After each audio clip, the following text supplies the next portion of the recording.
แขกคนมาไวลีเนาะเนาะยังไม่ทันระเบิดบ่เนี่ยแต่ลาประมาณจะคน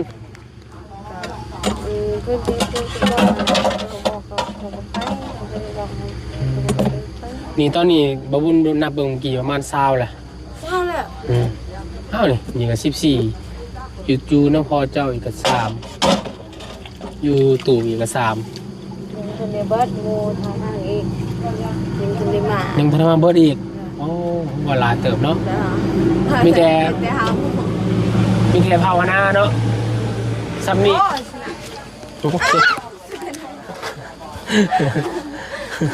ใจช่วยจับแน่มาที่ไหน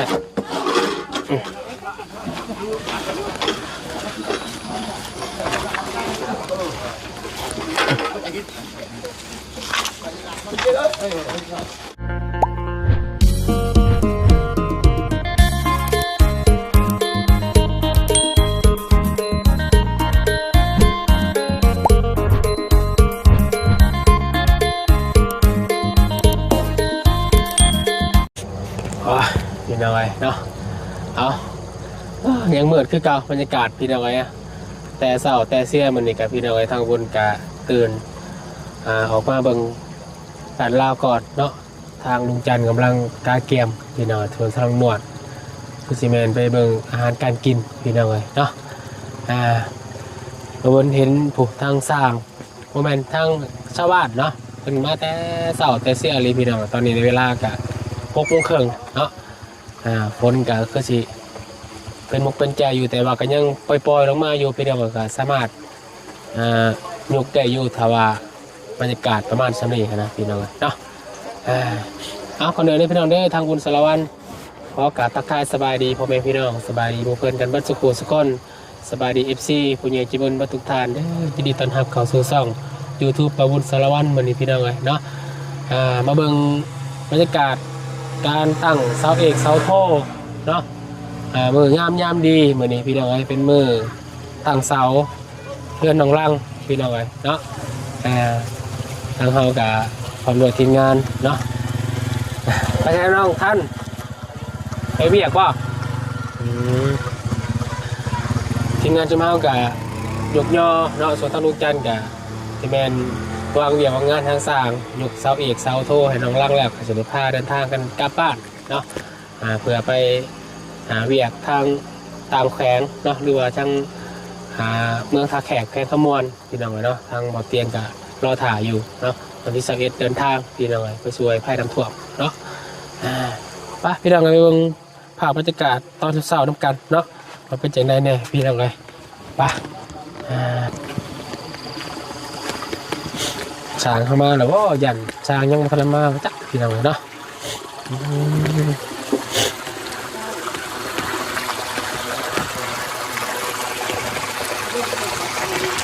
มาเสากันเลยพี่น้อง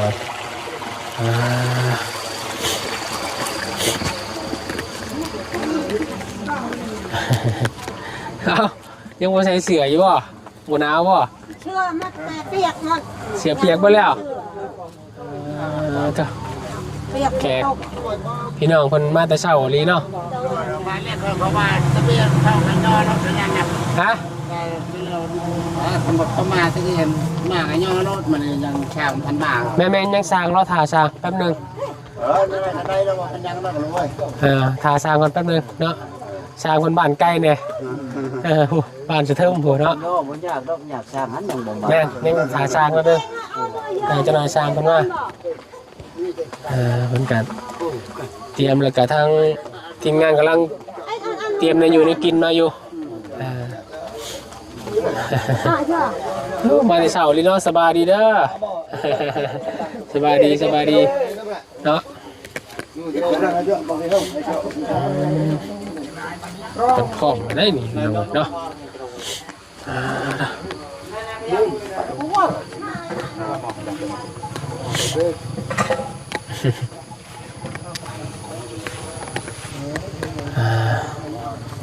แค่คนกับตอนนี้2 4 6 8 10 2 4 6 8 10 2 3 4 5 16 17 18แล้ว20 คนเนาะ เราสาวคนพี่น้องเอ้ยที่กระเบื้องทางหนองลังเฮาพี่น้องเอ้ยเนาะมันกำลังเห็นพิซังอยู่ทางนี้สบายดีเลยกำลังล้างถ้วยล้างบ่วงผมมีน้ำมาดานเอาดิผมมา เห็นบ่ได้ ฮะ เห็นบ่ได้ นี่เป็นอย่าง แต่ไหนนะบ่ น้ำบอกยากแล้วสัตว์เป็นยังไงเนาะทั้งบาบุญด้วยกันน้ำอยู่เพื่อนกับบนนี้มา4 มื้อเลยน้ำปลาพี่น้องเอ้ยเนาะโอ้ยถ้ากันอาบน้ำพ้นกับอาบพ่อแล้วอีซื่อพี่น้องเอ้ยแขกคนมาไวลีเนาะเนาะ ยังบ่ทันได้เบิดยังไม่ทันระเบิดป่ะเนี่ยแต่ลาประมาณจะคน เพิ่นบอกเขาไปเขาไปบอกให้ นี่ตอนนี้บาบุญนับเบิ่งกี่ประมาณ20แหละ เศร้าแล้ว เอ้านี่ก็14อยู่น้องพ่อเจ้าอีกก็3อยู่ตู่อีกก็3 ยังทันได้เบิดหมู่ทางอีกยังทันได้มา ยังพัฒนาเบิดอีกโอ้ว่าหลายเติบเนาะ มีแต่ หา มีแต่ภาวนาเนาะซ้ำนี่ก็โอเคอยู่ฝนเนาะบ่ให้ตกแห้งกว่านี้เนาะซ้ำนี่ยุงได้อยู่เนาะอีกฝนตกอยู่แต่ว่าตกบ่แห้งพี่น้องตกปล่อยๆลิ้นตกลิ้น สำเนียงอ่ะพอยังได้อยู่ แม่ฉันนี่พอยกได้อยู่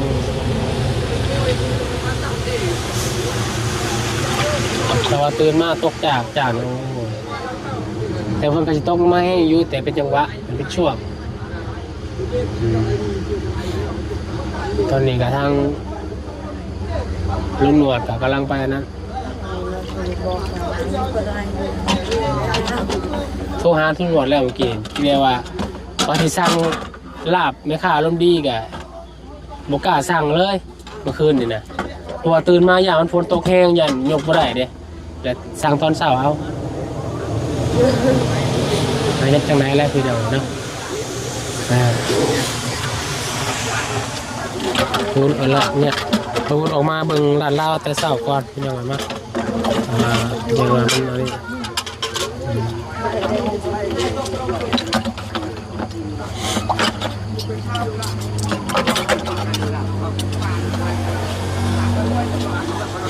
น้ำบ่มีปานนี้พี่น้องเอ้ย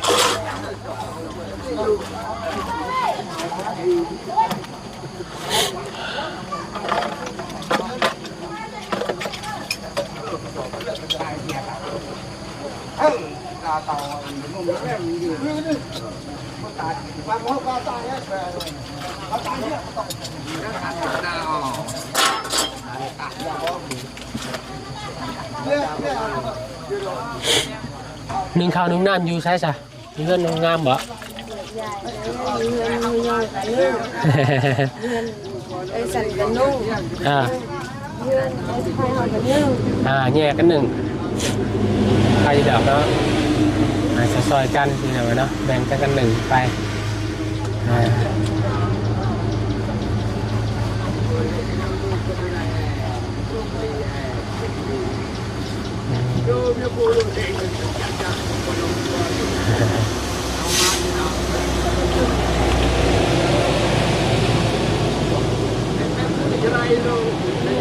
มาไหวมาดูแต่ยันคนมา อย่างคนผมมาเด้คนมาหายอยู่เด้ใครอยู่ จะเข้ามาเด็กบ้านเพิ่งถึงนะ อันนี้คนเขตบ้านได้นี่เขตบ้านได้นี่ฮะ บ้านอดอน บ้านอดอน บ้านอะไรน้อย บ้านอะไรน้อย เชื่อบ้านอื่นยังคนไม่มาอะไรนะ อันนี้คือแบบว่าทั้งพ่อไปว่านี่เป็นญาติพี่น้องกันเองนี่บ่เขารู้จักนี่บ่ จ้า พี่น้องกับเวลาไม่ได้เนาะ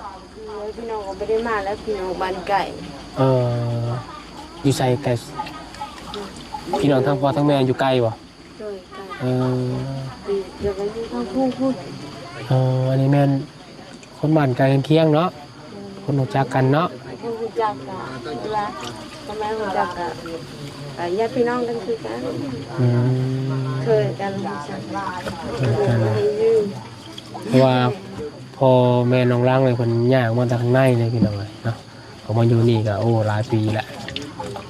สิเขา20 ปีแล้ว ค่อยก็ขอดมาอยู่นี้ก่อน ขอดเจ้าอยู่นี่เจ้ามาเกิดอยู่นี่เนาะ ค่อย3คนเกิดอยู่นี่ น้องทิ้งเกิดอยู่พุ่น เกิดอยู่พุ่น เออ เกิดอยู่นี่ แสดงว่าตอนยกย้ายออกมานี่แมนมีแต่น้องทิ้งฮั่นเนาะเนี่ยก็โมเนาะมีน้องทิ้งคนเดียวเนาะ เดี๋ยว ย้ายมาอยู่พี่ละ ก็ยังมีพี่กะนั่น เอื้อจะน เด้อนั่นอยู่นี่เลย ำไปเอื้อจะ ยังเป็นสาวนะแต่ก่อน อ๋อมันน้องทิ้งไม่เอื้ออีกวะ มีเอ้ย เออ เพิ่นไม่ได้เป็นเอ้ยกองเพิ่น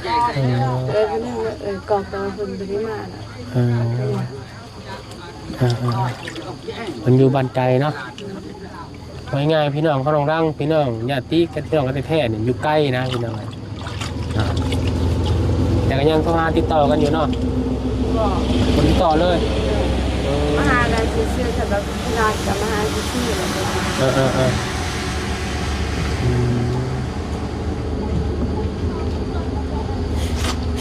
ก็ สร้างเฮากับเพราะว่าอยู่ใกล้สร้างกับพี่น้องเนาะ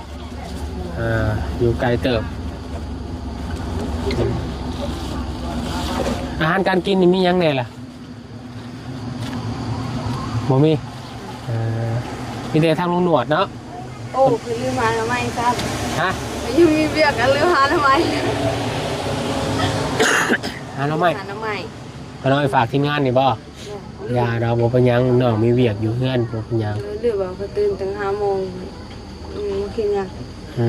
จะนึงข้อ ถึงใจสิไปหาเราไม่มันก็บ่มีคนเบิ่ง หยาดแล้ว บ่ต้องหากะยามื้อหน้าก็ได้เราไม่บ่ยากดอกเอาเวียกเพื่อนตัวเองก่อนน้องมันยังมีน้ำใจอยากไปหาเราไม่ให้ทีมงานนี่ได้พี่น้องเนาะ ก็ลืมเลยมันมืดแม่ย่านแต่มันไม่ได้มืดจัง จังน้อยบ่จันมา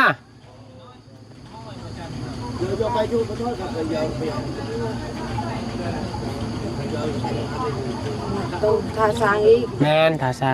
างมากอ่ะทางบ่จันนำสร้าง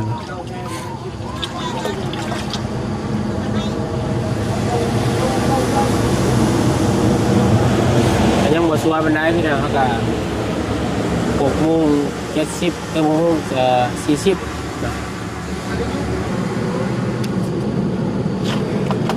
เลิกงานยามนี้ก็8-9 โมงเนาะแต่ว่าก็อย่ามันชัวร์กว่านี้อย่าฝนตกนะผมมาเป็นการฝนตกก็เป็นหยกกันมียังให้เพิ่นกินยามเช้ากาแฟบ่ว่ามีเนาะ คิดว่าไว้ทาทางกับไปบอกมูเพิ่น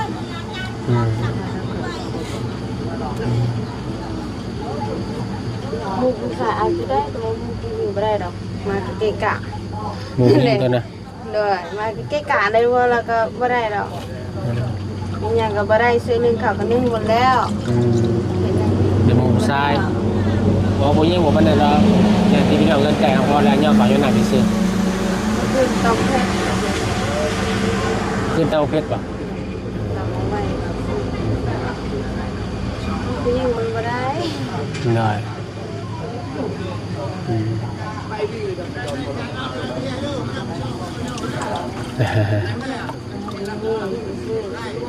มันมีเป็นไม่ได้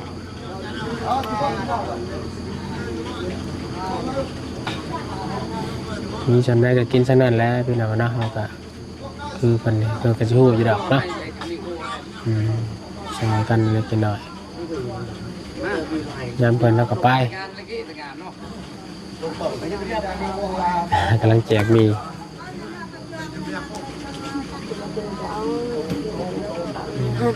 ได้ ดีใจคนมาหลาย ดีใจว่ะ จะได้ยกเงินไว้ ทีแรกว่ายังกั้นใจเลยเนาะอยากคนบ่มาเนาะ กันจะออกเลยยิงเขากันยังทอดใช่ไหมว่าเห็นคนมาแต่ว่าคนมาหลายดีใจ ต่างสาวคนนี้ขึ้นสูงเติงเยิ่งเจ้าแห่งสิดีใจและเห็นภาพเนาะเห็นภาพเพื่อนเนาะ ย เป็นพาเพื่อนแล้วก็ไปสร้างเพิ่นรูหลังคาในแหงโอ้เจนเทิร์นอยู่แล้วนี่คือยังไงเนาะ ถ้าว่าเพิ่นยกเราก็จะนึ่งข้าว ฮะ ตอนยกเราก็จะนึ่งข้าว แม่นยกย่อแล้วก็เพิ่นก็ แต่บ่มีสักทีเด้จัดหลังการนั่น แม่นมันก็บ่แม่นของง่ายเพื่อตั้งเสาขึ้นแล้วนี่ก็เพื่อชั่วโมงก็2-3 มื้อพุ่นได้มันสิยกขึ้นย่อมุ่งปบแล้วเพื่อพอสิจับไม่คือไม่ค้างไม่เส้นอีกให้มันแน่นมันนานก่อนจะขึ้นมุ้ง แล้วพอนึงอยู่ใจก็ดีใจแล้วเงินตอนมันโยก นั่นแหละ พอกิน กินมีดิบเพราะยังเล่นหมดแล้วว่ากันต้นคืนนะ ไม่ต้องไปต้องตัวเมียนะมีไฟต้องจะมีไฟฟ้านะจะดี น้องงอน้ำพอนแน่เนาะ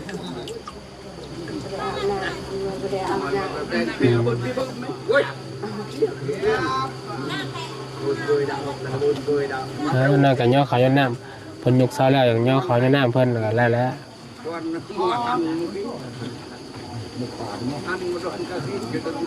ผมมีหัวดป่ะครบไปแล้วป่ะหัวดเนาะนี่แล้วเนาะเพราะคนก็มาเศร้าดีเนาะเขาเนาะเขายังไม่หนึ่ง แล้วนึงกับบ่าวยังทันได้แล้วเพราะว่าเขามันล่าเป็นนึงมันเป็นน้า นี่มาจันมาเลย จันมาเนี่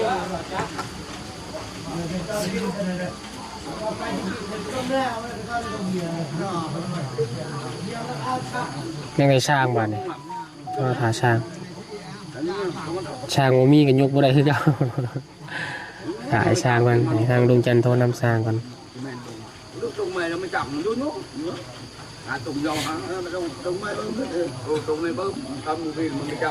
จันในกายดีใจน้ำน้องลังเด้อมันนี่พี่น้องเลยเนาะดีใจแห้งมันยิ้มออกแล้วว่า ดีใจได้แต่ถ้าคนมาตั้งแต่โดนเคยเมื่อคืนนั้นเพื่อนก็ว่าน้ำเพื่อนไปก่อนแล้วเราให้ติดบอกว่ามันเป็นกับคนมาจะคนไม่ได้มาหนึ่งก็หนึ่งที่สองถ้าคนไม่ได้มาก็เสียได้เลยเขาไม่ลา เนาะหนึ่งเขาเกือบ20-30 โลหูจัก โดนคุณแหละ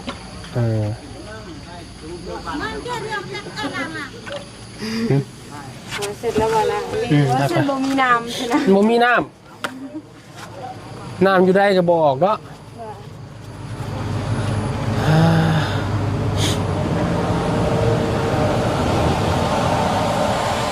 น้ำฝนกับบนมีบ่เพื่อนอื่นเพื่อนน้องแล้วเพื่อนนี่บนมีบ่พายุไปล่างไปเข้าลงน้ำแล้วบ่ายนะยึบ ไอ้ยอนานี่ก็แหละ ได้ป่ะได้ป่ะ ไหนมันจะไปห้องบ่โอเค ไม่ถึงใจจะจับแน่ มาที่ไหน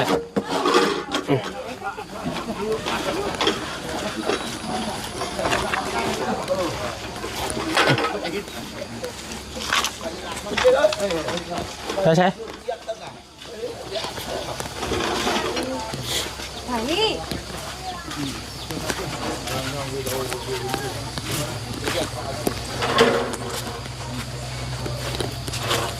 อันนี้ไม่น้ำนะโอ้มีแต่สายน้ำผมมีน้ำเนาะ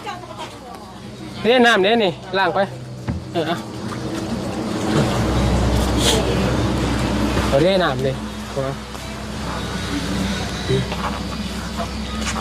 ล้างเลย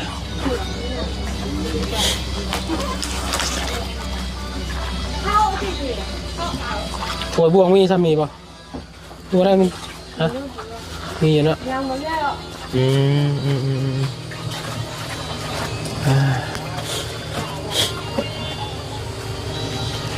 พี่น้องไอ้กะ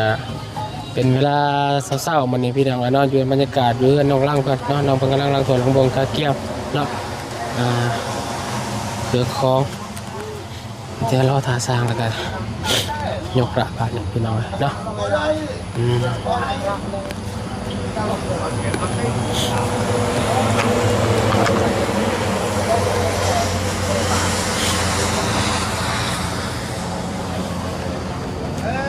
โอเคพี่น้องเนาะสำหรับคลิปนี้ทั้งบุญเล่นกับสุดท้ายขอ